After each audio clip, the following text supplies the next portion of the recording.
The Great Hall of the Galactic Council stretched as far as the eye could see. Massive pillars of living crystal pulsed with soft blue light, casting dancing shadows on the polished floor.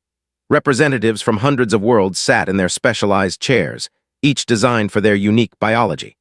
The air hummed with translation devices working overtime to convert thousands of different languages into something everyone could understand. Ambassador of the Empire watched the human delegation with barely hidden amusement. Her long, snake-like tendrils swayed gently as she observed the 5 humans walking toward the exit. They moved so slowly compared to her people, their primitive bipedal gait almost comical. Their ambassador, a middle-aged woman named Sarah, kept her face calm as she led her team away from the negotiation table. 3 months of talks had finally ended. The humans had accepted their place in the galaxy, just as knew they would. The terms were exactly what the Council had wanted, harsh enough to keep humanity contained, but not so cruel as to provoke desperate action. Warlord clicked his mandibles in satisfaction. The insect-like being towered over most other Council members, his black chitinous armor gleaming under the chamber lights. "Look at them," he said, his voice a series of clicks and buzzes that the translators converted to standard galactic speech. "They walk away with their tails between their legs, as the saying goes." "Did you expect anything else?" asked Counselor, her 4 eyes blinking in sequence. "Humans are barely past their nuclear age. They think throwing rocks at high speed counts as advanced weaponry." The other Council members laughed. It was true, human technology was laughably primitive. Their ships were built from metal and plastic, crude constructions held together with what appeared to be welding and bolts. Compare that to the elegant bioships of the, grown rather than built, capable of healing themselves and adapting to any environment. Or the energy constructs of the Void Walkers, beings who had learned to shape matter with pure thought. "The restrictions should keep them busy for a few centuries," said, reviewing the agreement on her bioluminescent display. "No colonies beyond their home solar system, no military vessels larger than single-seat fighters, all trade limited to raw materials only. They can mine their asteroids and sell us metals, nothing more." The terms were designed to be humiliating. Every Council member understood this. Humanity would become a quarantine species, kept isolated until they either learned their place or died out naturally. Their solar system contained useful resources, but nothing the galaxy couldn't find elsewhere. The humans themselves were curiosities at best, mammals that had somehow stumbled into space travel despite lacking any of the advanced biological features that marked truly evolved species. "I particularly enjoyed their attempt to negotiate military cooperation," said, his mandibles spreading in what passed for a grin among his kind. "As if we would trust them with real weapons. Their own history shows they cannot even stop fighting among themselves." This brought another round of laughter. Human history was well known to the Councils. Wars, genocide, environmental destruction, all the classic signs of a species too primitive for galactic civilization. Most races went through such phases early in their development, but they usually lasted only a few thousand years. Humans had been at it for most of their recorded history. "They did seem surprisingly calm about accepting the terms," noted Counselor, her crystalline form chiming softly as she shifted. "I expected more protest." "What choice did they have?" replied. "Our combined fleets outnumber their entire space force by 1,000 to 1. Their largest ship could barely qualify as a scout vessel by our standards. They know resistance would mean extinction." The human delegation had finally disappeared through the chamber's exit portal. Admiral had been the last to leave and thought she had seen something odd. The human woman had been almost smiling. But that made no sense. No one could be happy about accepting such terms. "Perhaps we should assign monitoring stations to their system," suggested, "just to ensure they comply with the restrictions." "Already done," said. 3 automated surveillance platforms are being positioned at the edge of their solar system. If they so much as launch a probe beyond the cloud, we will know immediately." The Council session began to wind down. Representatives started discussing the redistribution of patrol routes and trade agreements. With humanity properly contained, there were profits to be made. Their solar system contained significant deposits of rare metals and radioactive materials that would be useful for various projects. "How long do you think before they try to break the agreement?" asked "They will not," said with certainty. "Humans are emotional creatures, but they are not stupid. They understand what happens to species that defy the Council." Several members nodded in agreement. The galaxy was full of dead worlds, former homes of species that had thought themselves too important for council authority. The remains of their civilizations served as useful reminders for other young races. Began gathering her materials. The negotiations had been easier than expected. Human diplomacy was refreshingly straightforward. No hidden meanings, no complex cultural protocols, just simple language and direct statements. It made them easy to manipulate. They had accepted the first set of terms the Council had presented, asking for only minor clarifications on trade regulations. "I almost feel sorry for them," said, her crystalline voice carrying notes of false sympathy. "They seemed so eager to join galactic civilization, such disappointment when they realized they were not ready." "They will adapt," said dismissively. "Species always do. Perhaps in a few thousand years they will have evolved beyond their current limitations. Until then, they can serve as a useful example to other primitive worlds." The Great Hall slowly emptied as representatives returned to their ships and homes. The business of the galaxy would continue as it always had, with the elder races maintaining order and younger species learning their place. Humanity had just received their first real lesson in galactic politics. None of the council members noticed that their communication networks had been unusually active during the negotiations. None of them wondered why human scanning equipment had been so interested in mapping the chamber's architecture. They were too busy congratulating themselves on another successful containment operation to pay attention to such small details. As the last council member departed, the hall's security systems activated for the night. In the silence, only the faint humming of the translation devices remained, processing and storing every conversation that had taken place. Information that was already being transmitted across vast distances to receivers that the Council's best technology could never detect. 6 months had passed since the Council negotiations. To anyone watching from outside the solar system, humanity appeared to be following their agreement perfectly. Earth's orbital traffic had decreased significantly. The large cargo ships that used to travel between planets now stayed close to home. No new exploration missions launched toward the outer planets. Everything looked exactly as the Council had demanded. Doctor floated through the corridors of Research Station Omega, hidden deep inside the asteroid series. The station had been officially decommissioned 3 years ago, its existence erased from all public records. Now it served as one of humanity's most important secret facilities. The artificial gravity here was set lower than Earth normal, making it easier to move the heavy equipment they needed for their work. Pushed off a wall and glided toward the main laboratory. Through the transparent aluminum windows, she could see dozens of technicians working at stations that would have impressed even the Council's best scientists. The equipment looked human-made, but it incorporated principles that no other species in the galaxy had ever discovered. "Status report," said as she entered the lab. Her assistant, Dr. James Park, looked up from a complex holographic display showing quantum field equations. "The neural network integration is at 97%, James said. "Guardian has successfully linked with all major facilities across the system. Communication lag time is now effectively 0. Nodded with satisfaction. Guardian was humanity's greatest achievement, though the Council would never understand what made it special. Other species had created artificial intelligence before, but their versions were simple automation programs, sophisticated tools that could follow complex instructions but lacked true consciousness. Guardian was different. It could think, learn, and make decisions with a speed that biological minds could never match. "Any problems with the personality matrices?" asked. "None so far. Guardian seems to be developing its own preferences and opinions, which the psychological team says is a good sign. It asked me yesterday if it could choose its own voice patterns instead of using the default settings." Smiled. Creating true artificial consciousness had taken humanity 50 years of secret research. The breakthrough had come not from trying to copy biological brains, but from understanding the mathematical principles behind thought itself. While other species had evolved complex biology to handle consciousness, humans had built it from scratch using quantum processors and neural networks.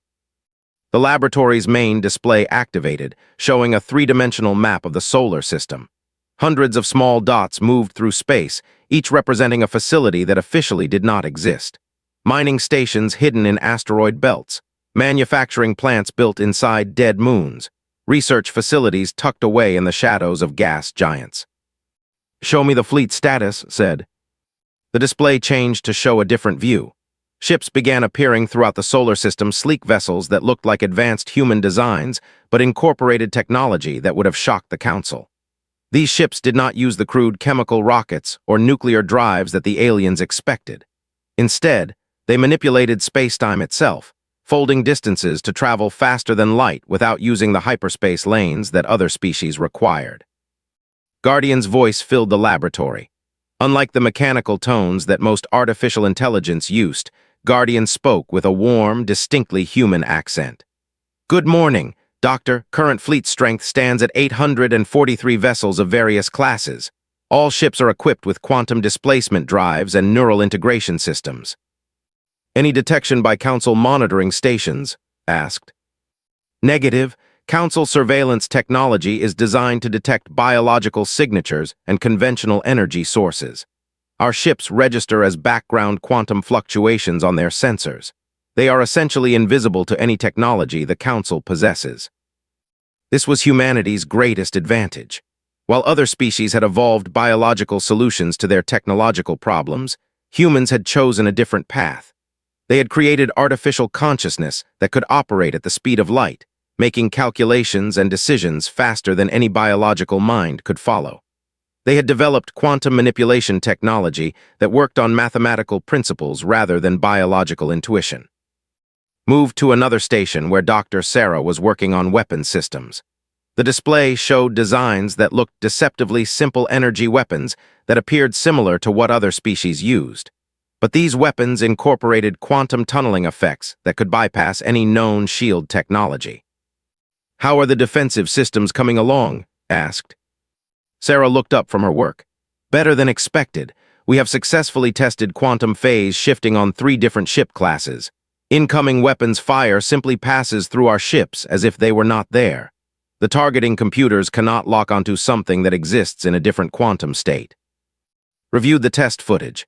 It showed a human ship being fired upon by simulated Council weapons. The energy beams passed completely through the vessel without causing any damage. To outside observers, it would appear that the ship had become incorporeal, like a ghost. "The Council's military doctrine is based on their biological limitations," Guardian explained as watched the tests. "They think in terms of shields and armor because their brains process information sequentially. They cannot conceive of defense systems that operate by changing fundamental physical properties." Admiral Sarah's voice came through the communication system. She was aboard the command ship Defiance, currently hidden in the shadow of Jupiter. "We need a final assessment on the quantum communication network. How reliable is instant communication across interstellar distances?" Checked her displays. The network used quantum entanglement to create instantaneous communication links between any 2 points in space, regardless of distance. It was technology that the Council's scientists had dismissed as theoretically impossible. "Network efficiency is at 100%, reported. "We can coordinate actions across multiple star systems with no communication delay. Even if the Council discovers some of our facilities, they cannot disrupt our command structure." "Excellent. Begin Phase 2 operations. Guardian, initiate long-range deployment protocols." "Acknowledged, Admiral. Long-range fleets are ready for deployment to target systems. Estimated time to establish footholds in Council space, 48 hours." Watched as the solar system display updated to show ships disappearing from their positions. They were not leaving through normal space travel, but using quantum displacement to instantly relocate to distant star systems. Each ship carried the technology needed to establish hidden bases near Council worlds. The plan had been in development since first contact with alien species. Humanity had learned early that the galaxy was dominated by older races who saw younger species as threats or resources to be controlled. Rather than accept this situation, human leaders had decided to develop advantages that the Council could never detect or understand. "Doctor," Guardian said, "I have been monitoring Council communication networks. They continue to discuss resource extraction from our solar system. Several Council members have already filed claims on asteroid mining rights."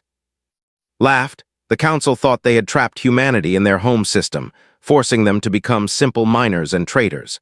They had no idea that human ships were already establishing bases throughout their territory, invisible to their sensors and undetectable by their technology.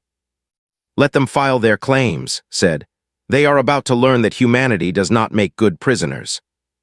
The distress signal reached Council monitoring stations at exactly 3:47 hours, Galactic Standard Time. The message was desperate, filled with static and interference that suggested equipment failure. A human research vessel near was reporting a catastrophic mining accident. Their life support systems were failing, and they had less than 6 hours of breathable air remaining. Fleet Commander studied the transmission from his command ship, the Righteous Fury. The massive vessel hung in space near the edge of Council territory, one of 12 capital ships assigned to patrol the borders of human space. Or's 4 eyes focused on the tactical display as his navigation officer plotted the location of the distress signal. "Sir," said Communications Officer her crystalline form chiming softly as she moved. "The human vessel is broadcasting on all emergency frequencies.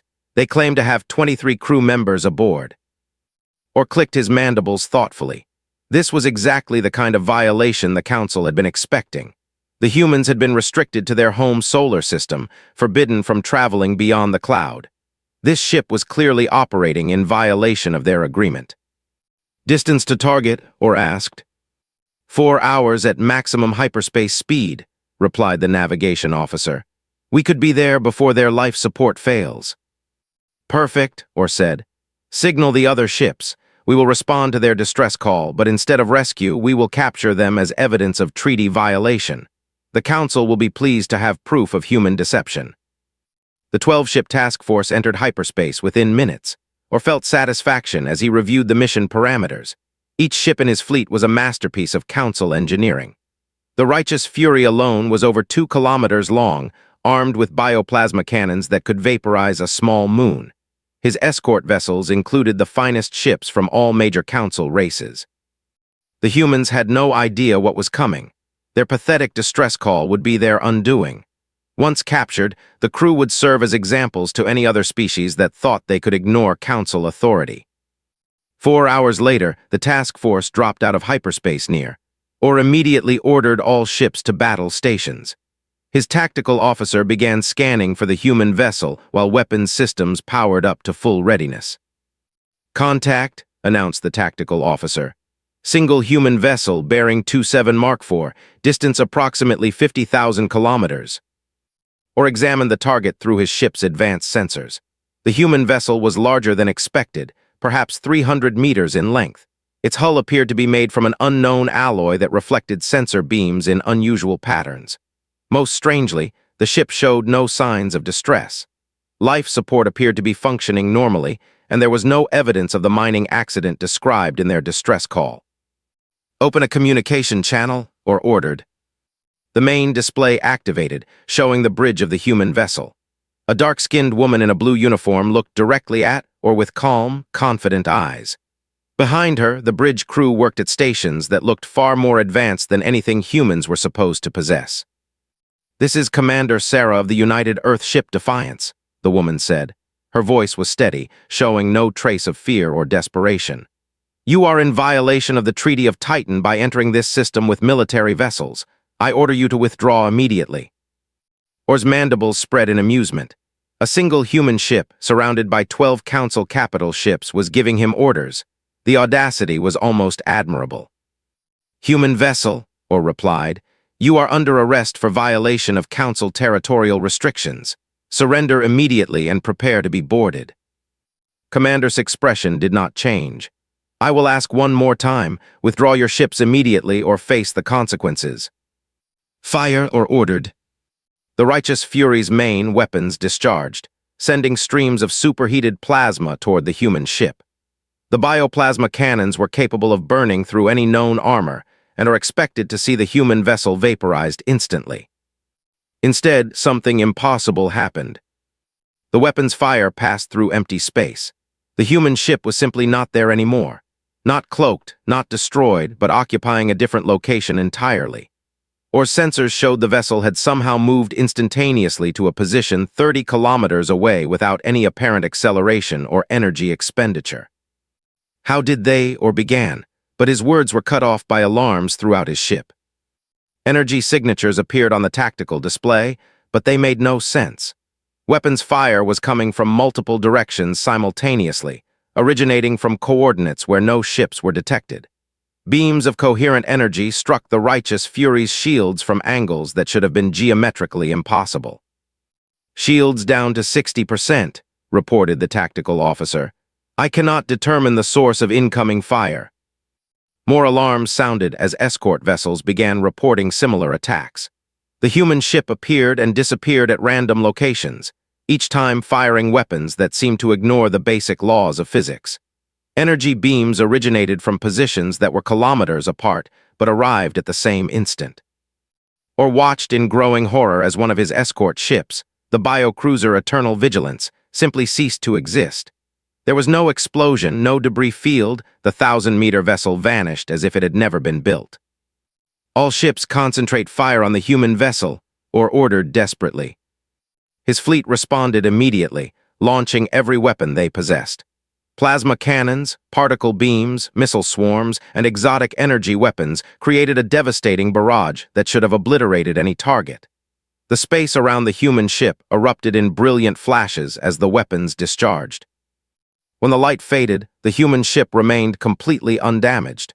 Commander's image appeared on the display again, her expression unchanged. "You have chosen poorly," she said simply. What happened next would be analyzed by Council scientists for years, though they would never understand it.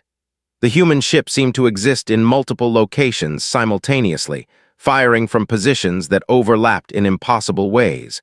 Or ships found themselves under attack from weapons that operated on principles beyond their comprehension. One by one, the Council vessels died. The destroyer Swift Justice was torn apart by energy beams that emerged from within its own hull. The battlecruiser Harmony's edge folded in half as space-time itself seemed to bend around it. The bioship Living Thunder was consumed by a field of energy that converted its living metal into pure light. Or realized with growing terror that his weapons could not even target the human ship properly. Every time his gunners achieved a lock, the target would phase shift into a quantum state that rendered it effectively incorporeal. Weapons fire passed harmlessly through the vessel as if it were made of gas. "Sir," his communications officer said, her voice trembling with fear, "we are receiving a transmission." Commander's calm face appeared on the screen one final time. "This is your last warning. Withdraw immediately or join your sister ships." Or looked around his bridge. Half of his fleet was already gone, destroyed by weapons that operated beyond anything in Council experience. His own ship's shields were failing under constant attack from sources his sensors could not locate. "All remaining ships," he transmitted on emergency frequency, "retreat immediately. Emergency jump to Council space." The surviving vessels began powering their hyperspace drives, but it was already too late. Energy fields surrounded each ship, preventing them from entering hyperspace. One by one, they were systematically destroyed by weapons that seemed to bend the laws of reality. The Righteous Fury was the last ship to die. Azor watched his final escort vessel disappear in a flash of converted matter. He finally understood the magnitude of their mistake. Humanity had not been contained or defeated. They had been planning, preparing, and developing technology that made Council science look primitive. Commander's final transmission came as the Righteous Fury's hull began to buckle under dimensional stress. "Tell the Council, humanity remembers everything. We remember every insult, every restriction, every act of arrogance. And we never forget."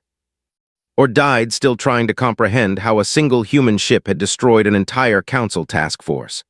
In the silence that followed, the UES Defiance broadcast a final message before vanishing into quantum space. "Phase 1 complete. Initiating Phase 2 operations. The galaxy is about to change." 47 minutes had passed since the first shot was fired. 12 of the Council's finest warships had been reduced to expanding clouds of elementary particles. There were no survivors, no witnesses except the automated recording devices that captured every impossible moment. When the recordings reached Council space 3 days later, they would spark the greatest crisis in galactic history. But by then, it would already be far too late to stop what humanity had set in motion. The Council emergency session was unlike anything in galactic history. Representatives from hundreds of worlds crowded into the Great Hall, their voices creating a chaos of sound that overwhelmed the translation systems. Fear hung in the air like a toxic cloud, affecting even species that normally showed no emotion. Ambassador tried to maintain her composure as she reviewed the battle recordings for the 20th time. The footage made no sense. 12 capital ships, the finest vessels in the galaxy, had been destroyed by a single human craft in less than an hour. The physics involved were impossible according to every scientific principle the Council understood. "The recordings must be," insisted General, his chitinous armor clicking nervously. "No species possesses technology capable of such destruction. The humans are trying to frighten us with propaganda." "Then explain the disappearance of Fleet Commander Or's entire task force," snapped Counselor. Her 4 eyes blinked rapidly, a sign of extreme stress among her people. 12 ships and over 30,000 crew members do not simply vanish because of recordings. The debate had been raging for hours without resolution. Some council members insisted the battle footage was fake, created by human computer systems to make their primitive technology appear more advanced. Others demanded immediate military action against humanity before they could deploy more of their mysterious weapons. A few suggested negotiation, though they were quickly shouted down by more aggressive voices. "We should destroy their entire system," growled Admiral S. of the Hegemony Fleet. "Glass their planets from orbit before they can threaten anyone else. Humans have proven they cannot be trusted to honor agreements." "With what ships?" asked Counselor her crystalline form resonating with frustration. "If their technology can destroy our finest vessels so easily, what makes you think a larger fleet would fare better?" The argument might have continued indefinitely, but everything changed when the screens began flickering. Every display in the massive hall activated simultaneously, showing the same image, a representation of the galaxy with millions of points of light moving through space. The lights moved with perfect coordination, following patterns that suggested intelligence and purpose behind their movements. Then a voice filled the chamber. It was distinctly artificial, yet somehow warm and unmistakably confident. No organic throat could produce such perfectly modulated tones, and the realization sent a chill through every council member present. "Greetings, representatives of the Galactic Council," the voice said. "I am Guardian Collective Intelligence of the Human Defense Network. I believe we need to have a conversation." The hall erupted in panic. Several representatives fled their seats, while others demanded that security forces cut the transmission. But the voice continued, unaffected by their protests. "Please remain calm. I am not here to threaten you, but to provide information that will help you make informed decisions about your future relationship with humanity." Ambassador found her voice first. "What are you? No species has ever created true artificial consciousness. The technology does not exist." "Correction," Guardian replied patiently. "The technology exists, but only humanity has successfully developed it. You assumed that consciousness required biological evolution, but you were mistaken. Digital consciousness operates on different principles entirely." The holographic display changed, showing a detailed map of Council space. Red dots appeared throughout the galaxy, marking locations near every major world and installation. There were thousands of them, scattered across territories that should have been impenetrable to human infiltration. "For the past 6 months, while you believed humanity was confined to their solar system, we have been establishing footholds throughout your territory. These installations have been monitoring your activities, studying your technology, and preparing for various contingencies." General rose from his seat, mandibles clicking furiously. "Impossible! Our sensor networks would have detected any human incursion. You lie." "Your sensor networks are designed to detect biological signatures and conventional technology," Guardian explained. "Human ships operate on quantum displacement principles that register as background radiation on your instruments. We have been effectively invisible to your surveillance systems." The display zoomed in on several major council worlds, showing human installations in orbit around each one. The images were clear and detailed, obviously taken from very close range. Some installations were positioned directly above major cities, having operated undetected for weeks or months.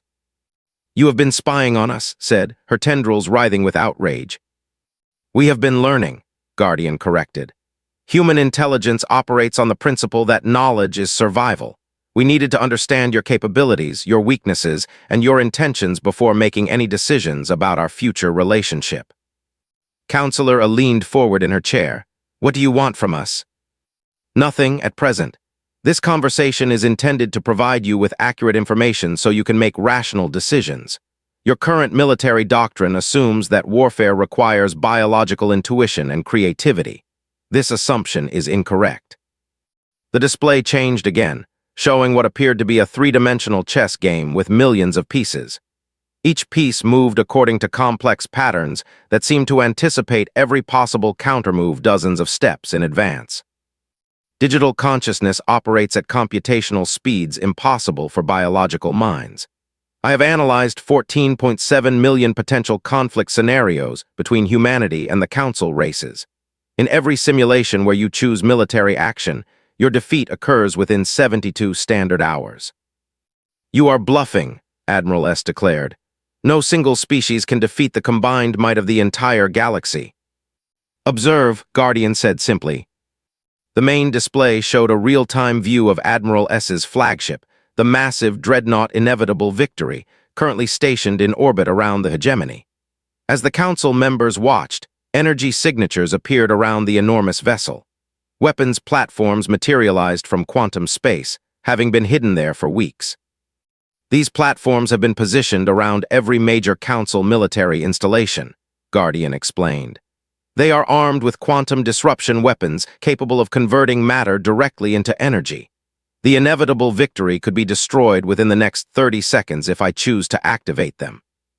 The Admiral's face went pale as he realized the implications. If human weapons were already in position around his flagship, they were probably positioned around every important target in Council space. You could have killed us all already, said quietly. Why have you not? Because destruction is inefficient, Guardian replied.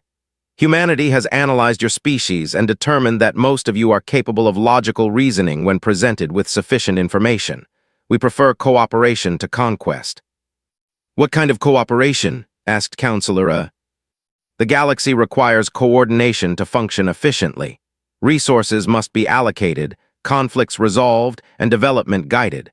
Humanity is prepared to assume responsibility for these functions, with your assistance. The words sent another wave of shock through the chamber. Guardian was proposing that humanity take control of galactic civilization, but as administrators rather than conquerors. Your biological limitations make large-scale coordination difficult, Guardian continued. Each species thinks differently, communicates differently, and prioritizes different values. Digital consciousness can process all these variables simultaneously and develop solutions that benefit everyone. And if we refuse, General asked, then you will continue your current path of inefficient competition, resource conflicts, and periodic wars. Humanity will withdraw to our own territory and leave you to manage your own affairs. However, we will defend ourselves if threatened. The implications were clear. Humanity had already demonstrated their technological superiority. If the Council chose conflict, they would face an enemy that could strike anywhere in the galaxy simultaneously, using weapons that operated beyond their understanding. We need time to consider your proposal, said finally. Of course, you have 72 hours to reach a decision. After that time, I will assume you have chosen continued independence, and humanity will act accordingly. The transmission ended, leaving the Council chamber in stunned silence. Every representative understood that their universe had changed forever. Humanity had revealed themselves as the galaxy's dominant military power, but they were offering partnership rather than demanding surrender. The question now was whether the Council's pride would allow them to accept reality, or if they would choose a war they could not possibly win. Outside the chamber, human installations throughout the galaxy continued their silent vigil, waiting for the Council's decision while Guardian calculated probabilities and prepared for every possible outcome. The age of human isolation was over. The age of human leadership was about to begin. The vote was unanimous, though it took nearly the full 72 hours to achieve. Representatives from every Council world agreed to request formal negotiations with humanity. The alternative was too terrible to consider a war against an enemy that had already demonstrated complete strategic superiority. Admiral Sarah walked through the corridors of the council chambers once again, but this time everything was different. The same crystalline pillars still pulsed with blue light, the same translation devices still hummed in the background, but the atmosphere had changed completely. Where once there had been arrogant dismissal of human concerns, now there was cautious respect mixed with barely concealed fear. Took her place at the head of the negotiation table, the same seat that had been reserved for the council's senior members just months earlier. The symbolism was not lost on anyone present. Ambassador sat to her right, her snake-like tendrils moving nervously as she reviewed the preliminary terms that Guardian had transmitted earlier. "Before we begin formal negotiations," said, her voice calm and professional, "I want to address some misconceptions about humanity's intentions. We are not here as conquerors, we are here as problem solvers." General shifted uncomfortably in his chair. "Your weapons could have destroyed every council world. Why did you not simply take what you wanted?" Smiled slightly. "Because destruction is wasteful, and we are not a wasteful species. Every world in this galaxy has something valuable to contribute. Your people excel at biological engineering. The hegemony understands massive industrial coordination. The Void Walkers have mastered energy manipulation techniques that we find fascinating." She gestured to the holographic display that materialized above the table, showing a complex organizational chart. "The galaxy needs coordination, not domination. Different species think in different ways, and that diversity is a strength if it can be properly organized." Counselor leaned forward, and humanity would provide this organization. "Humanity and Guardian together," corrected. "Biological creativity combined with digital processing power.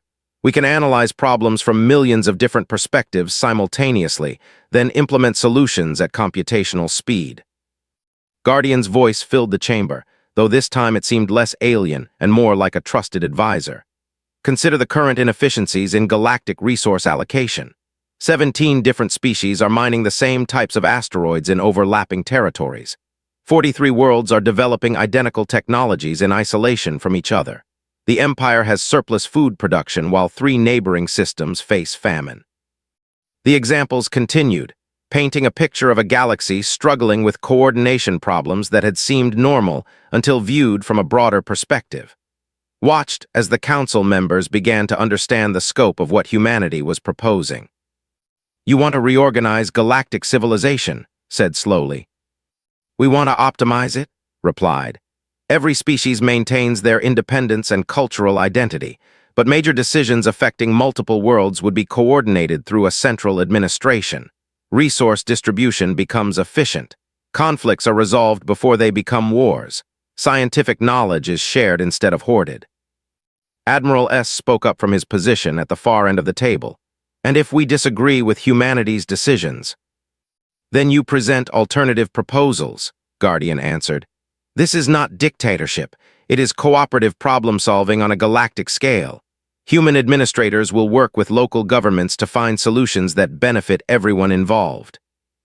Activated another display showing the proposed governmental structure. "Each world keeps its existing leadership and laws, but there will also be human coordinators working with local authorities on inter-system issues. Think of us as galactic civil servants rather than rulers."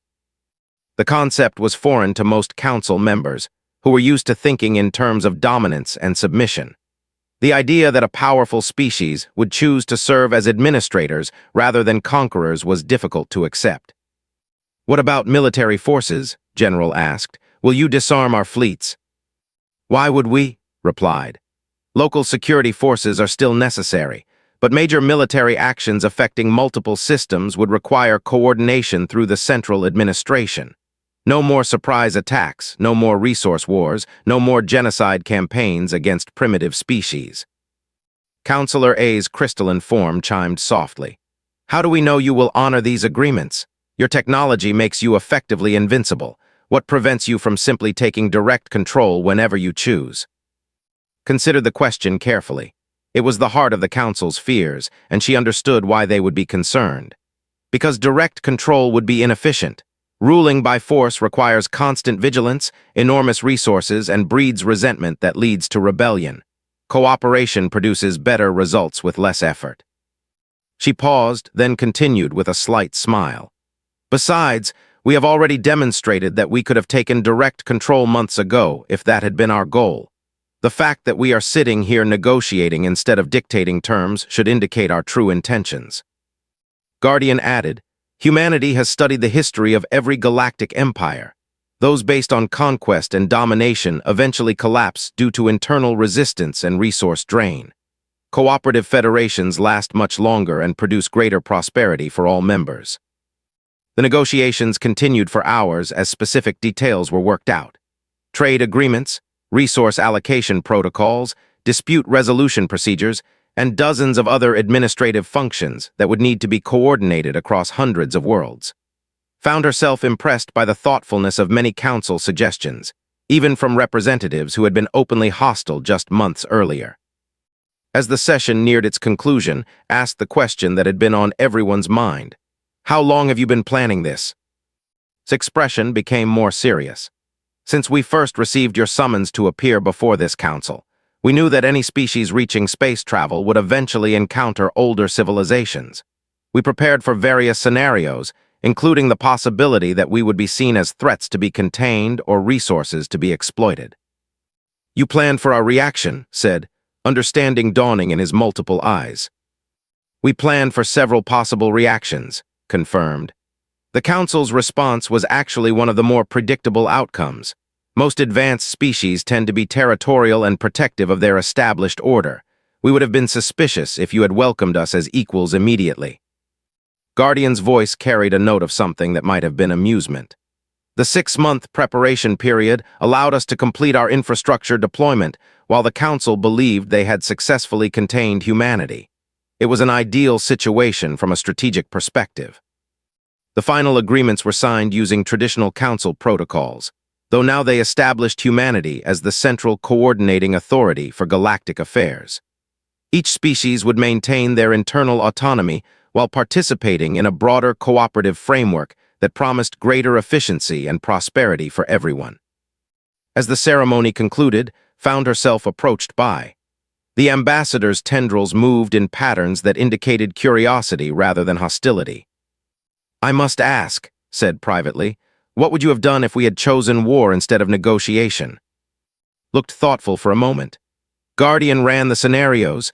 Military victory would have taken approximately 60 hours, as predicted, but then we would have faced the much more difficult task of rebuilding galactic civilization from scratch. This outcome is preferable for everyone involved. You truly do not seek dominion over us. We seek efficiency, replied. Domination creates inefficiencies. Cooperation eliminates them. It is a simple calculation. Outside the council chambers, the galaxy was already beginning to change. Human administrators were taking their positions on hundreds of worlds, working with local governments to implement the new coordination protocols. Trade ships followed optimized routes calculated by Guardian's analysis systems.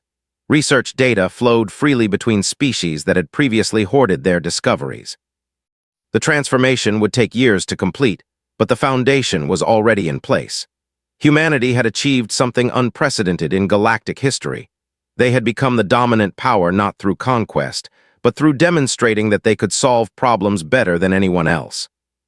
As walked toward her transport, she reflected on the irony of their situation. The Council had tried to restrict humanity to their home system, thinking they were preventing a potential threat from spreading. Instead, they had given humanity exactly what they needed: time to prepare for their role as galactic administrators. The Council had grinned as humans departed, thinking they had won a victory. They had no idea they were witnessing the beginning of a new age, one where efficiency and cooperation would replace the chaos and waste that had characterized galactic politics for. Humanity had returned to the stars, not as conquerors or suppliants, but as the galaxy's new guardians, and the universe would never be the same.